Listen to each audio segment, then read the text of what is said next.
What's going on, reality hackers? It's Michael, and I wanted to share a quick I was actually having a conversation with somebody last weekend, Thanksgiving weekend, about visualization and ways to make visualization easier, right? Because the idea here is that with visualization, you really want to get into, the feeling. Like if the visualization itself doesn't produce a feeling that persuades the nervous system, ultimately, right, really can't, the visualization is not as effective.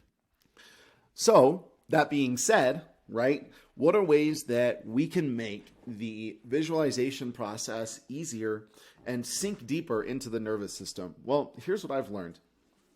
A lot of the times when we are wanting something, right, whether it's an amount of money or it is a house or it is whatever it is, if it's super meaningful for us, most of the time, when we go into that visualization, there's a contention between our desire to believe in it and our existing lack of belief in it, that it's what I call a high stakes situation, right? So in other words, the brain is contending with the heart, so to speak, in an attempt to get itself to believe what's being visualized. So one thing that you can do, and this is what I would recommend for everybody here, is to create a room, right? Create a room that you can go in regardless of where it is, what it looks like, or what your desire is.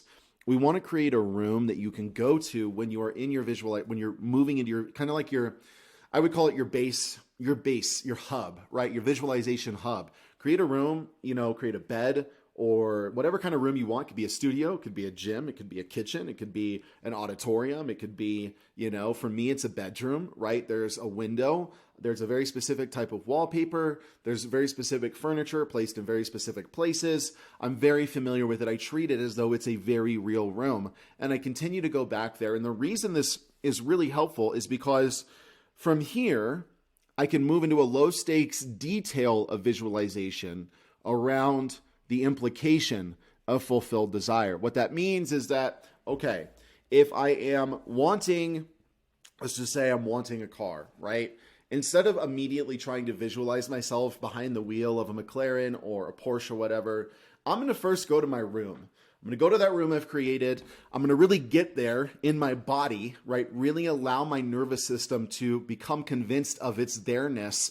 And then from there, I'm going to walk out of the room. I'm going to walk down the steps and I'm going to get in the car. And I'm really not going to be overemphasizing the details of what's happening. I'm going to be taking myself there and just getting in. And as I'm getting in that car, as I'm pulling in, what I want to do is I want to feel the steering wheel, right? I want to, maybe there's some air going, maybe there's a very specific smell, right? I love that new car smell, and I can pretty much call it to mind at any point, right? There's a lot of ways we can leverage low stakes stimulation in order to fully immerse ourselves in a visualization. And I think that for most of us, when it comes to immediately trying to jump into the middle of an implicated desire, the brain goes crazy. I don't believe this, blah, blah, blah, blah, blah, blah, blah, blah, right? The subconscious, in a lot of ways, for the conscious mind is its baby, right? And so the conscious mind can tend to act like a gatekeeper.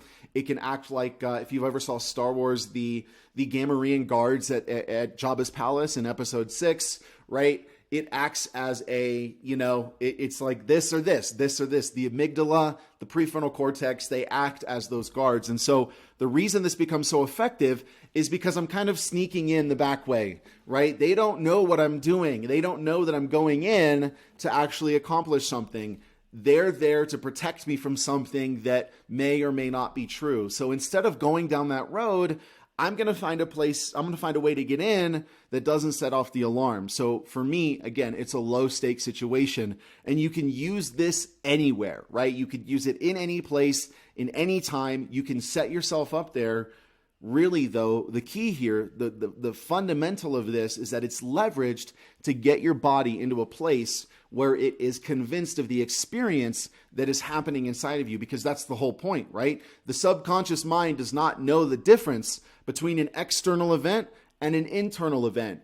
It ultimately only reproduces in your world what it is fed. So the quest we have is to find the most non-high stakes ways to get into and impregnate the subconscious without setting off all the alarms of the conscious mind. So I would love to hear your thoughts, right? What is your room? What's your place going to look like? Again, don't make it crazy, right? My room has a bed, has a tile floor. It has 1500s Venetian wallpaper. It has window panels that open up. It has a breeze coming in. It has a desk in the corner. It has a fan on the ceiling with a couple of Victorian lights, right? It's a very simple room that I can go into and I can walk out of into virtually any scene that I want.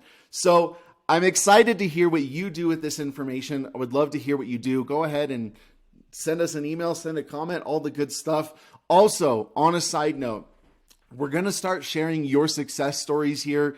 So if you have a manifestation success story, we want to share it. We want to share your win with the world. Go ahead and email us at realityhackercentral@gmail.com with your manifestation story. And I would love to share it. Obviously, it's me. I would love to share it with the rest of the world. So that being said, I hope you have an amazing day. Take this, leverage it. You're amazing. You're awesome. You're wonderful. You're powerful. You're lit. All right. See ya.